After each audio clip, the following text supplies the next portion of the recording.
ध्वनिर्वर्णा पदम् वाक्यमित्यास्पदचतुष्टयम् यस्याः सूक्ष्मादिभेदे वाग्देवीं तामुपास्महे।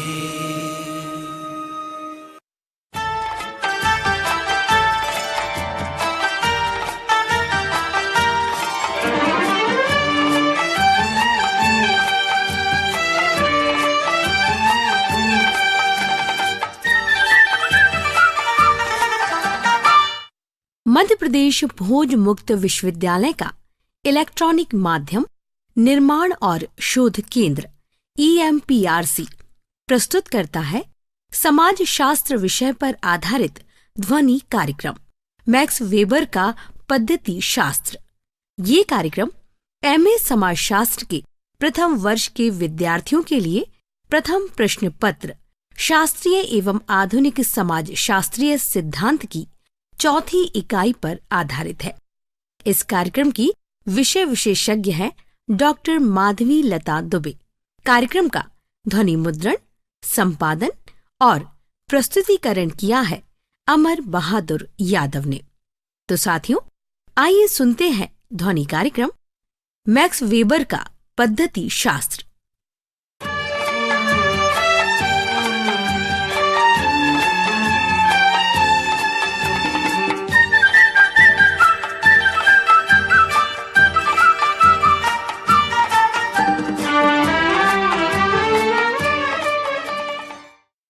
मध्य प्रदेश भोज मुक्त विश्वविद्यालय की MA समाजशास्त्र की कक्षा में आप सभी का स्वागत है।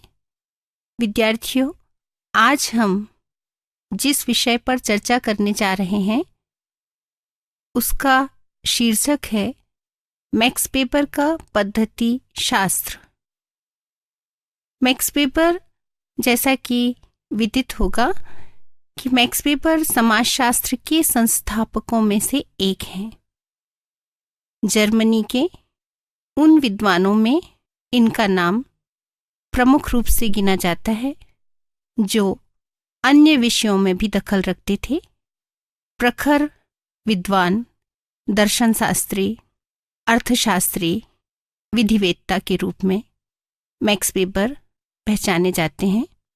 मैक्स वेबर के विचारों पर तत्कालीन यूरोप की परिस्थितियां और उस समय के जो दार्शनिक चिंतक थे उनमें विशेष रूप से गेटे, शेक्सपियर, स्पिनोजा जैसे विद्वानों का उल्लेख किया जा सकता है।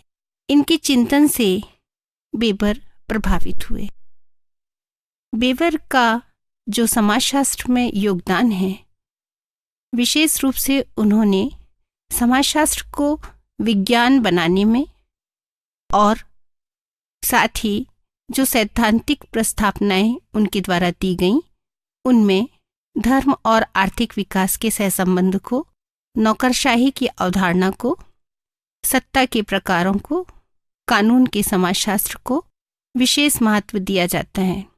सामाजिक क्रिया के अर्थ को किस तरह से समझा जाए और इसके विनय पर इन्होंने समाजशास्त्र की जो परिभाषा दी कि समाजशास्त्र सामाजिक क्रिया का व्याख्यात्मक बोध कराने वाला विज्ञान है, वगैरह वगैरह। इन तमाम योगदान के साथ ही यह विचार या यह बात सहज रूप से हमारे मन में आती है कि जो सैद्धांतिक प्रस्तावनाएं वेबर के द्वारा प्रतिपादित की गईं या वेबर ने समाज की घटनाओं को जिस तरीके से समझने का प्रयास किया, उनके पीछे उनका क्या पद्धति शास्त्र रहा।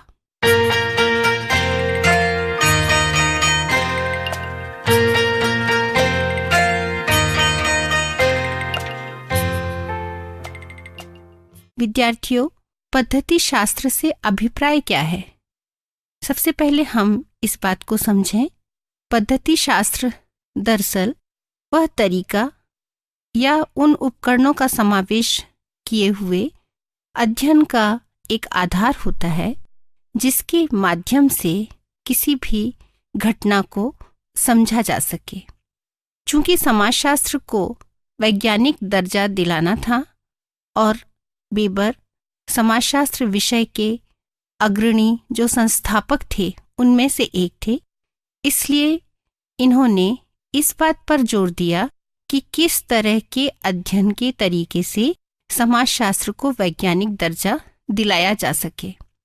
तो पद्धति शास्त्र का जो आधार है कि कैसे अध्ययन किया जाए और उसके तरीके क्या हैं, इसको समझने के लिए पहले हम यूरोप के जो प्रचलित आधार थे चिंतन के, उनमें समाज विज्ञानों में कैसे अध्ययन किया जाए इस पर बड़ा विवाद चल रहा था।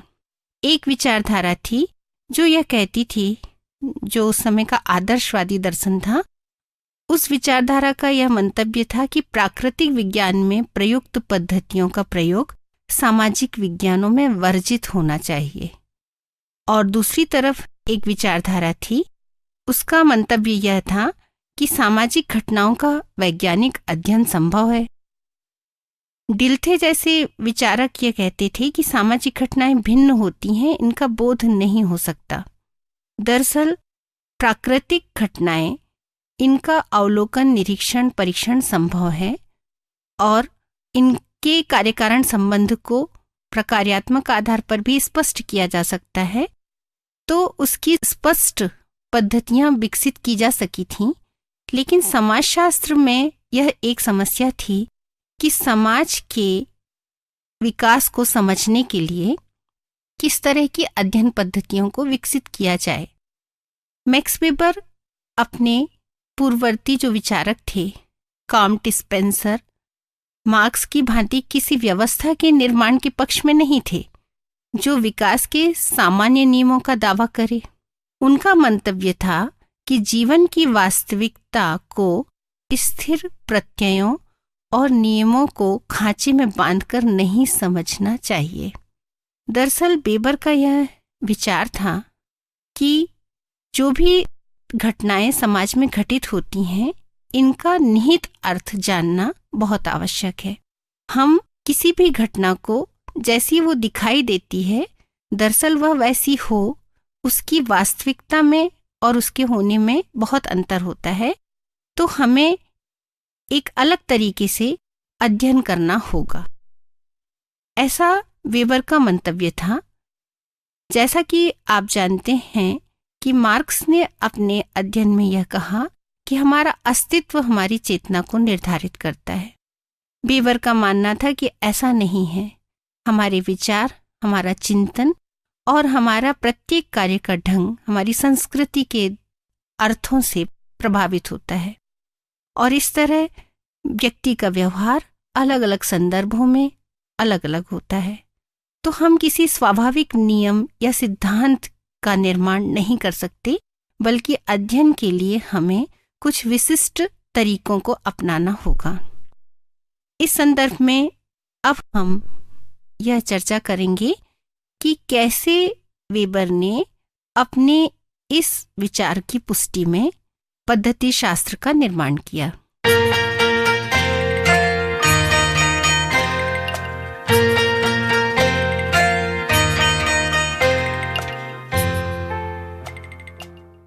तो वेबर के द्वारा जो पद्धति शास्त्र विकसित किया गया वह 3 बातों पर आधारित है। ध्यान दीजिए, सबसे पहला जो आधार है वह है आदर्श प्रारूपों के रूप में स्पष्ट अवधारणाओं का विस्तारण। दूसरा है आदर्श प्रारूपों के रूप में बौद्धिक उपकरणों के रूप में प्रयोग कर अनुभवाश्रित और ऐतिहासिक वास्तविकता का विश्लेषण करना। और तीसरा है वास्तविकता जानने के लिए कार्यकारण संबंधों के ज्ञान में वृद्धि करना।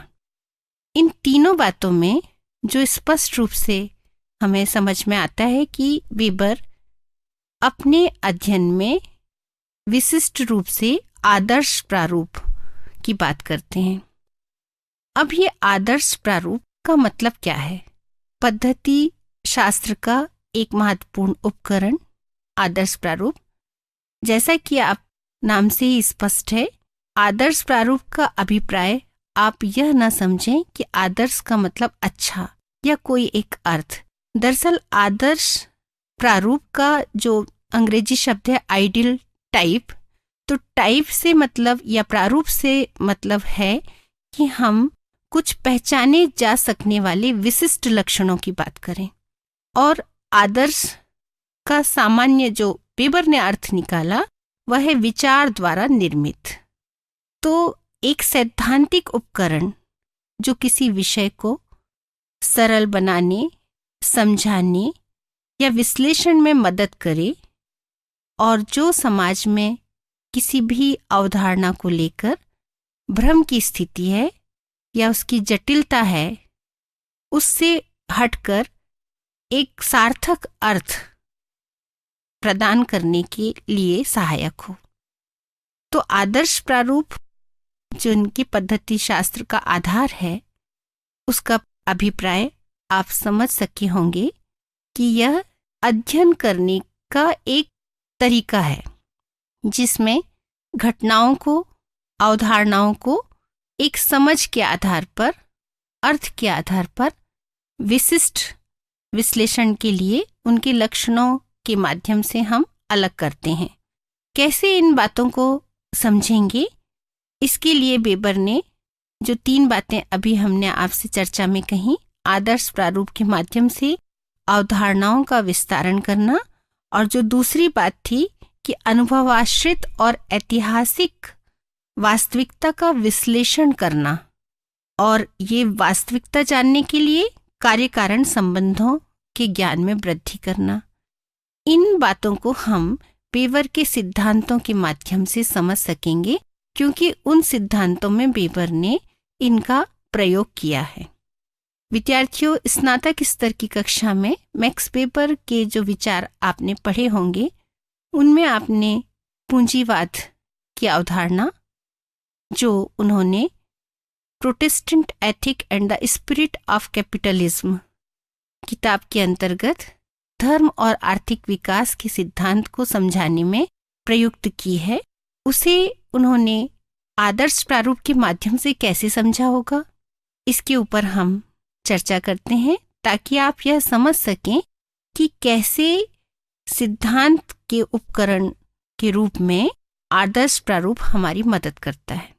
वेबर का यह मानना था कि समाज की जो भी घटनाएं होती हैं ये बहुत जटिल होती हैं और किसी भी घटना के घटित होने के पीछे बहुत सारे कारक उत्तरदायी होते हैं।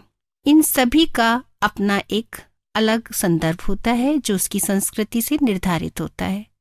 उन समाजों में, यूरोपीय समाज में उस समय आधुनिकता का उदय हो चुका था और जो पूंजीवाद की परिस्थितियां निर्मित हो रही थीं, उसके पीछे के कारण को जानने के लिए, चूंकि वेबर यह मानते हैं कि विचार महत्वपूर्ण होता है, तो उन्होंने इसे धर्म के अंतर्गत खोजने का प्रयास किया, क्योंकि सभी सभ्यताओं के पीछे धार्मिक उत्थान या धर्म के द्वारा निर्धारित सांस्कृतिक प्रतिमान जिम्मेदार रहे हैं। तो वेबर ने इस बात को खोजने के लिए यह प्रयास किया कि कैसे पूंजीवाद अस्तित्व में आया।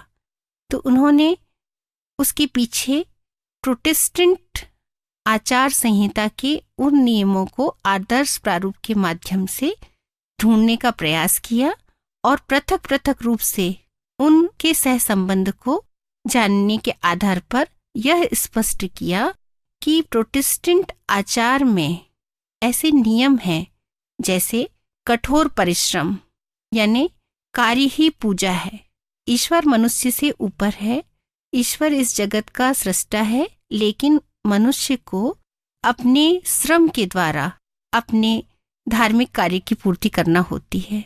और चूंकि कठोर परिश्रम से, अनुशासन से कमाया हुआ पैसा उसे पुनः फिर से अर्थोपार्जन में लगाना जैसे मूल्यों को प्रोटेस्टेंट आचार के अंतर्गत उचित माना गया। ईमानदारी सर्वोत्तम नीति माना गया। धन से और धन कमाया जा सकता है और फिर इससे मनुष्य आर्थिक विकास की स्थिति को प्राप्त कर सका।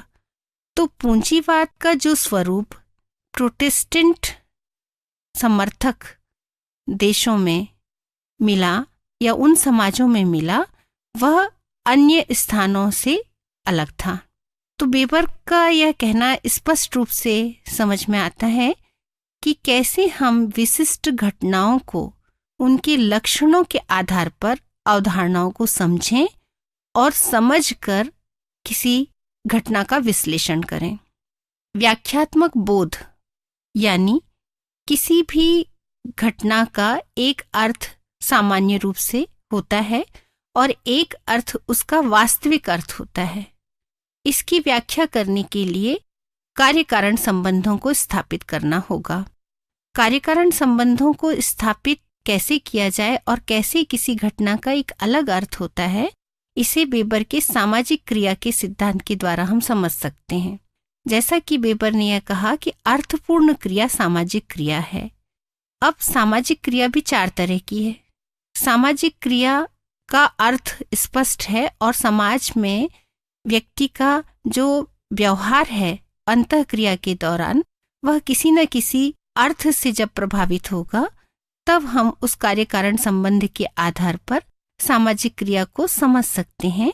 तो सामाजिक क्रिया के 4 प्रकारों की बात वेबर ने की, जैसे तार्किक क्रिया, दूसरा मूल्यांकनात्मक क्रिया, तीसरा संवेगात्मक क्रिया और चौथा परंपरागत क्रिया।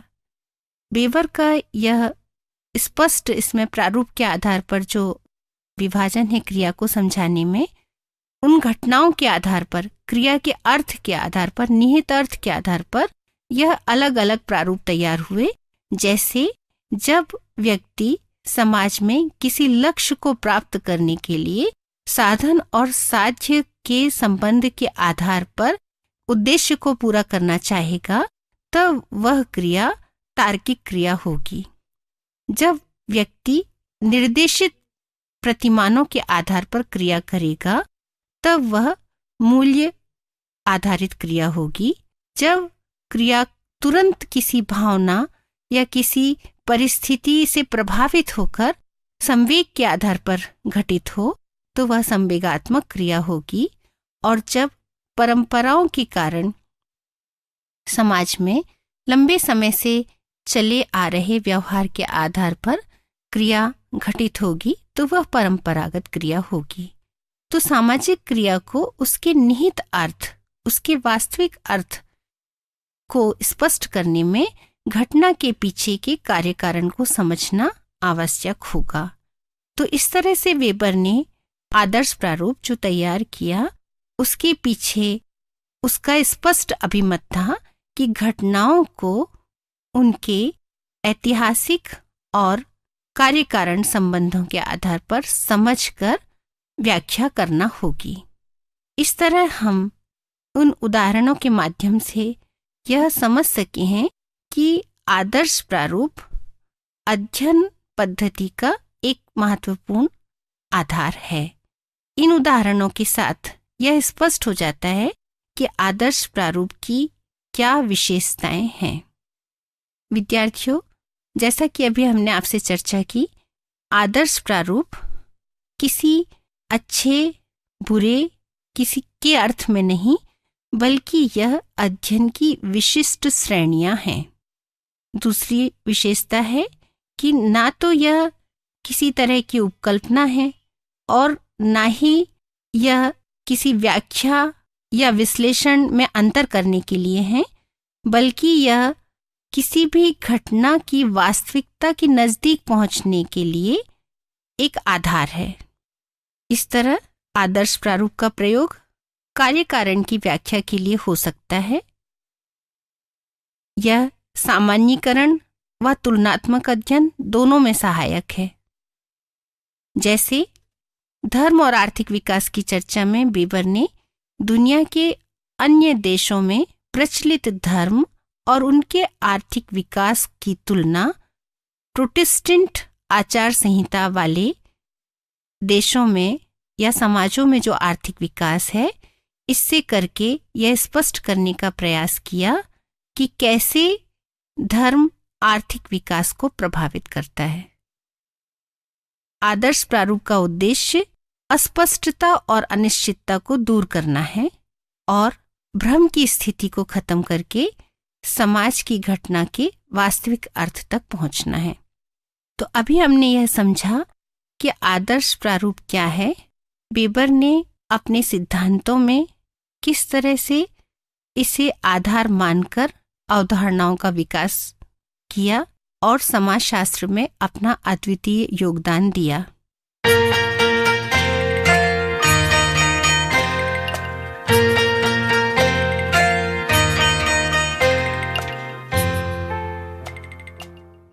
अब हमें यह भी समझना होगा कि वेबर के इस सिद्धांत, इस पद्धति शास्त्र की प्रति विद्वानों का क्या विचार रहा है।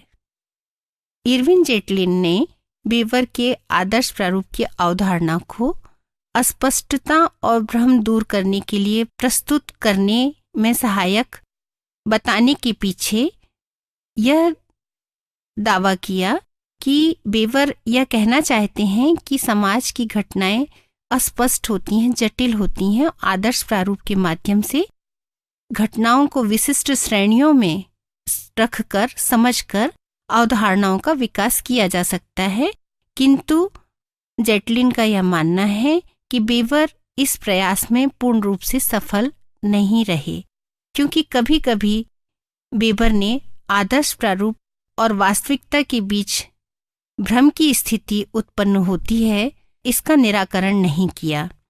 वेबर का मंतव्य है कि आदर्श प्रारूप अध्ययनकर्ता की मानसिक उपज है, जो वास्तविकता को समझने व विश्लेषण में सहायक होता है।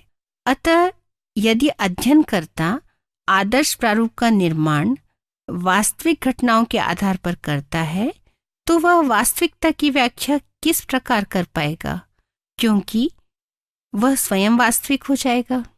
आदर्श प्रारूप बना बनाया ढांचा यदि मान लें और उसमें आंकड़ों को भर दें, जैसा कि वेबर ने धर्म और आर्थिक विकास के संबंधों को समझने के लिए बताया, तो वह वास्तविकता की व्याख्या नहीं कही जा सकती। समाजशास्त्री सोरोकिन ने यह स्पष्ट किया कि वेबर ने अपनी पद्धति शास्त्र में बहुकारकीय सिद्धांत का समर्थन किया, किंतु वे खुद इस पर स्थिर नहीं रह पाए, क्योंकि जब वे धर्म और आर्थिक विकास की बात कर रहे होते हैं तब सिर्फ धर्म को उन्होंने महत्व दिया, जबकि पद्धति शास्त्रीय योगदान में वेबर ने इस बात पर जोर दिया है कि किसी भी घटना के पीछे बहुत सारे कारक जिम्मेदार होते हैं। फिर धर्म और आर्थिक विकास की बात करते में वेबर खुद एक कारक पर स्थिर हो गए। इस तरह यह विरोधाभास देखने मिलता है, लेकिन इसकी बात यह नहीं कहा जा सकता कि वेबर के द्वारा दिया गया पद्धति शास्त्र समाजशास्त्र में अपना अलग महत्व नहीं रखता, क्योंकि वेबर के बाद अनेक विचारकों ने इन आधारों पर अध्ययन किया और समाजशास्त्र को मजबूती प्रदान करने में महत्वपूर्ण योगदान दिया।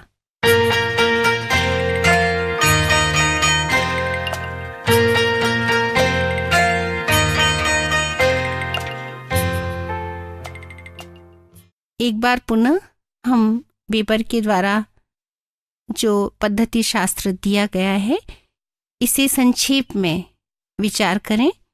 आदर्श प्रारूप वे अवधारणाएं हैं जिनका निर्माण सामाजिक घटना को समझने, विश्लेषण करने में सहायता के लिए किया जाता है। वेबर ने आदर्श प्रारूप अवधारणा का प्रयोग यह दिखाने के लिए किया कि क्यों केवल पश्चिमी देशों में, जहां प्रोटेस्टेंट धर्म के अनुयायी ज्यादा हैं, वहां आधुनिक पूंजीवाद पनपा, और वेबर ने अन्य अवधारणाओं में जैसे नौकरशाही, विभिन्न प्रकार की सत्ता और सामाजिक क्रिया के संदर्भ का भी उल्लेख किया। तो किस तरह आदर्श प्रारूप का निर्माण यथार्थ को समझने और यथार्थ को समझने के लिए कुछ विशिष्ट तत्वों के चयन और संकलन के द्वारा संभव हो सकता है, इसे भी समझाने का प्रयास किया। इस तरह से यह स्पष्ट हो जाता है कि आदर्श प्रारूप ना तो औसत अर्थ रखते हैं, ना सामान्य, ना ही यह किसी उपकल्पना के निर्माण का आधार है और ना स्वयं में उपकल्पना है, बल्कि इनका प्रयोग किसी घटना की व्याख्या के लिए होता है। और जब इनका प्रयोग किसी घटना को समझने के लिए किया जाए तो इनका निर्माण किया जाए और समझने के बाद इनको समाप्त माना जाए। दूसरी बार फिर जब अध्ययन किया जाए तो उस घटना को संस्कृति, समाज की परिस्थितियां, ऐतिहासिक आधार, अनुभवाश्रित अध्ययन के आधार पर कार्य कारण संबंधों से कुछ विशिष्ट क्रम में स्थापित किया जाए। तो ऐसा अब समाजशास्त्री वेबर के विचार को महत्व देकर यह स्पष्ट नहीं कर पाते, बल्कि अभी भी नौकरशाही की जो अवधारणा है और सत्ता के जो प्रकार हैं, इनको समझने में उसी आदर्श प्रारूप के तहत अध्ययन की संभावनाओं को देखा जाता है। जबकि वेबर का यह स्पष्ट अभिमत था कि आदर्श प्रारूप किसी समाज को समझने का या विकास के स्वाभाविक नियमों को समझने का स्थायी कोई सिद्धांत निर्माण का आधार नहीं है, बल्कि हर एक घटना की परिस्थितियों को विशिष्ट श्रेणियों में रखकर समझने के लिए हर बार आदर्श प्रारूप तैयार किया जाए। तो इस तरह हम यह समझ सकते हैं कि समाज विज्ञान की विशिष्टता को समझने के लिए और विज्ञान सम्मत आधार के लिए, जिसमें सिर्फ तथ्य नहीं बल्कि तत्व भी समझे जा सकें, इस तरह के चिंतन पर वेबर ने बल दिया। और वेबर के बाद फिर समाजशास्त्र में, समाज विज्ञानों में जो फिनोमिनोलॉजी, एथनोमेट्रोलॉजी, जो अन्य अध्ययन हुए, पद्धतियां विकसित हुईं, उन पद्धतियों के पीछे भी यह मंतव्य विशेष रूप से प्रभावी रहा कि घटना को घटना की दृष्टि से देखा जाए। यानी वेबर इस बात पर जोर देते रहे कि ऊपरी तरीके से देखने से, अवलोकन करने से, निरीक्षण करने से घटना की वास्तविकता को नहीं समझा जा सकता, बल्कि घटना की वास्तविकता को अंतर्दृष्टि, अनुभव के आधार पर और कर्ता के नजरिए से देखा जाए।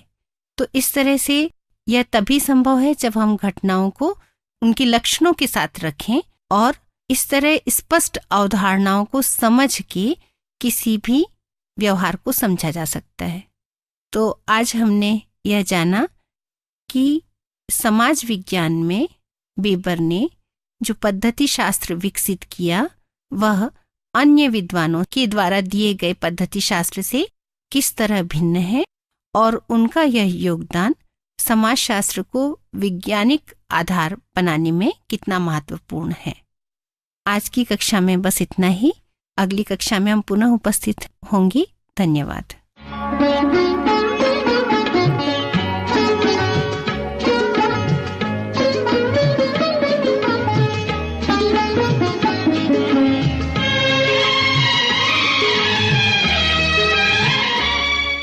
अभी आप सुन रहे थे समाज शास्त्र विषय पर आधारित ध्वनि कार्यक्रम मैक्स वेबर का पद्धति शास्त्र। कार्यक्रम की विषय विशेषज्ञ एवं वार्ताकार थी डॉक्टर माधवी लता दुबे। निवेदिका थी पूर्वा शर्मा। इस कार्यक्रम का ध्वनि मुद्रण, संपादन और प्रस्तुतिकरण किया अमर बहादुर यादव ने। ये कार्यक्रम मध्य प्रदेश भोज मुक्त विश्वविद्यालय के इलेक्ट्रॉनिक माध्यम निर्माण और शोध केंद्र EMPRC द्वारा निर्मित किया गया।